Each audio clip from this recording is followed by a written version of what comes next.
I mean, there's going to be an East versus West reset. There's no question about that. Um, and because all fiat currencies are debt or credit based, once the debt in the West begins to collapse, and the debt is already starting to collapse. On October 6th, gold fell to a 7-month low, briefly testing support around $1,820 an ounce, and the market has not looked back since. In the last 2 weeks, gold has rallied more than 9% as prices pushed above $2,000 an ounce ahead of the weekend. Silver is just as impressive. 2 weeks ago, it briefly dropped below $21 an ounce and is now looking to end this week around $23.50 an ounce, a rally of nearly 13%. BillHolter is a prominent figure in the world of finance, renowned as a US-based precious metals broker and analyst. In this video, BillHolter firmly believes in gold and silver as reliable stores of value during currency collapses and global defaults. Holding precious metals is crucial, especially in hyperinflationary environments where currency rapidly loses value. Holter also mentions a scenario in which the U.S. pays off debt with its gold reserves, potentially driving gold prices to $125,000 or even much higher. Some countries who are traditional buyers of U.S. debt are now diversifying into other things like gold, Joseph Steffens, MKSPAMP Group head of trading noted, adding that this trend could provide a long-term headwind against the greenback and support gold. When I look at the next 3 to 5 to 7 and 10 years, this is something that could play out in gold's favor. Meanwhile, Bill suggests that central banks are acquiring gold to protect against US debt and potential dollar devaluation in the Western financial system. Global central banks have been snapping up record amounts of gold since the start of 2022, a trend that should continue as countries look to move away from an overconcentration of reserves in the dollar, according to State Street Global Advisors. On the other hand, Holter explains that while the US dollar index may indicate a strong dollar, but it's actually losing value due to inflation. Now, we present the clips of BillHolter insights from his recent interview with SOAR Financially. Before we continue to delve into this discussion, please subscribe to our channel and activate the bell icon for timely updates. The Western financial system is in the process of collapsing. I don't think anyone can forecast a price for gold because first off, you have no idea how much more debt the U.S. is going to pile on. Secondly, nobody knows. There's not been an audit of Fort Knox, West Point, etc., since I think 1956. So there's no way to know exactly how much gold the U.S. even has. If the U.S. was required to pay its debt with gold ounces that we supposedly have, the number would be over $125,000 an ounce.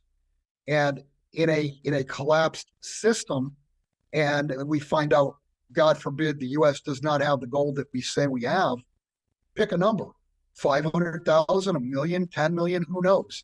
And I mean, you could laugh at it all day long, but look at Weimar Germany. Gold went from 200 Reichmarks to what was the number? 2.7 trillion Reichmarks.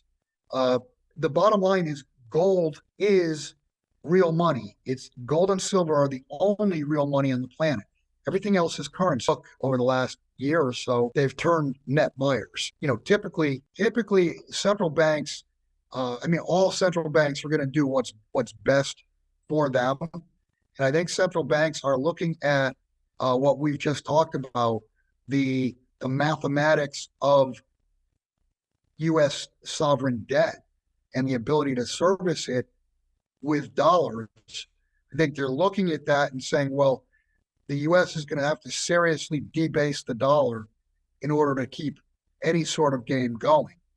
So how do central banks insulate themselves a downturn / collapse of the Western financial system?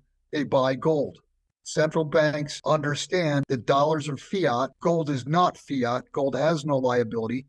And gold is something they can hold on their balance sheet and know that it's still going to be there tomorrow morning. An ounce of gold is an ounce of gold. And with Western currencies declining in value, the gold will serve its purpose to support their balance sheets. And you mentioned You did mention about the strong dollar.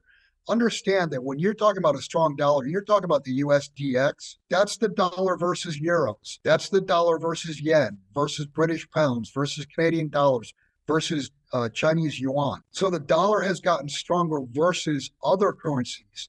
But what has happened to the dollar versus a day of a man's labor, or versus a cup of coffee, or versus any real good? We have inflation. That is, the dollar is debasing. And if the dollar is strong on the USDX, it means that other foreign currencies are debasing even worse. So what I'm describing is inflation. And that's the way you measure a dollar, or you measure a currency, is versus what will it buy, not versus other crappy currencies. BillHolter foresees a financial crisis driving up precious metal prices and firmly trusts gold and silver as dependable options during economic turmoil. Gold prices held steady on Monday after hitting a 5-month peak in the last session as investors looked forward to key U.S. economic data this week and kept a close watch on growing unrest in the Middle East. Furthermore, Holter raises the alarm about surging debt and its potential serviceability issues. The U.S. government spent $659 billion this year paying off the interest on its debt, according to a Treasury report released Friday, as the nation's widening fiscal imbalance and the Federal Reserve's rate hikes dramatically raised the federal cost of borrowing. Let's get back to the interview. A financial meltdown between now and year end. Yes, in the past, we've seen financial meltdowns where you saw the price of gold and silver get hit. That was orchestrated by selling naked contracts. This time around, you get a meltdown like we had back in 2008, 2009, which this time will be a loss of control. And that loss of control will include a failure to deliver by COMEX and LBMA. So we get a failure to deliver, all bets are off as far as price. I mean, $5,000 could be a stupid low price. And that's when gold was what, 400, 500 bucks an ounce. I mean, in that instance, cash is not currency either. Gold is money. You're confusing money with currency. And I guarantee you, when times get really, really bad, your gold and your silver will spend with another counterparty. Yeah, this is the end game. Debt has gone parabolic. And the ability to service that debt, in other words, tax revenues, have not gone parabolic. They're barely growing. If you go back just 3 years ago, and for the previous 30 years before that, the debt service amount traded generally between 350 billion and 500 billion per year. That illusion that the debt service was not rising was able to be done by lowering interest rates continually. The debt went up, the interest rates went down, so the debt service stayed the same for roughly, like I said, roughly 30 years, 30 plus years. That illusion basically stopped once interest rates started rising. And the problem is those rates started rising from 0%.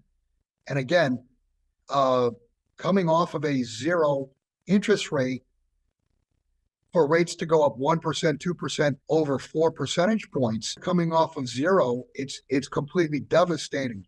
If you go back just 6 months ago, you had 4 major banks all fail within 2 weeks or 3 weeks time.